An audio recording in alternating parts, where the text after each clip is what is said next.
Il 30 maggio del 1942, 1158 aerei decollarono dalla Gran Bretagna per dirigersi sulla Germania. Si trattava della più grande forza aerea di bombardieri che mai si fosse levata in volo per un'unica incursione. Per questa azione, Harris non aveva esitato ad impegnare tutti gli aerei e tutti gli equipaggi dei quali disponeva, comprese le squadre ancora in addestramento. Fu battezzata Operazione Millennio. Obiettivo, la città tedesca di Colonia.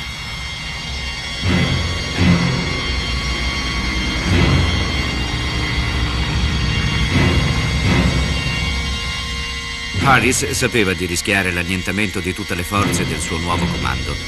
Scrisse in seguito: i pericoli erano molti ed evidenti.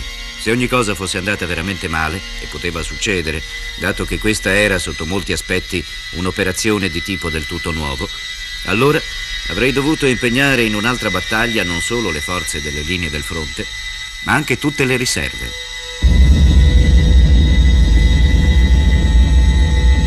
Al levarsi dalla flotta aerea, il bollettino meteorologico prevedeva nuvolosità e precipitazioni temporalesche lungo l'itinerario di avvicinamento.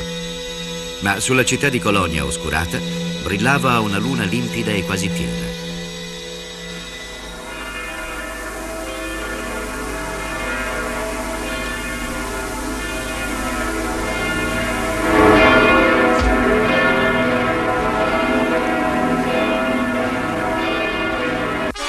«38 minuti dopo la mezzanotte, le prime bombe esplosero nel centro della città, presso la cattedrale. Nelle 3 ore che seguirono, 1500 tonnellate di bombe caddero su Colonia. La cortina di fumo che si alzò dalle rovine era alta più di 4500 metri. Circa 240 ettari di terreno urbano, gremito di abitazioni, di uffici, di negozi, di fabbriche, vennero rasi al suolo. Nell'operazione 39 aerei britannici vennero abbattuti, il 3% dei bombardieri impiegati. La prima operazione di Arthur Harris aveva avuto successo. Churchill stesso ne era rimasto molto impressionato. Quanto al maresciallo, ecco cosa scrisse: la mia opinione personale in merito è che noi non avremmo potuto mai, in seguito, mettere in atto una vera offensiva di bombardieri se non ci fosse stato l'attacco dei 1000 aerei su Colonia.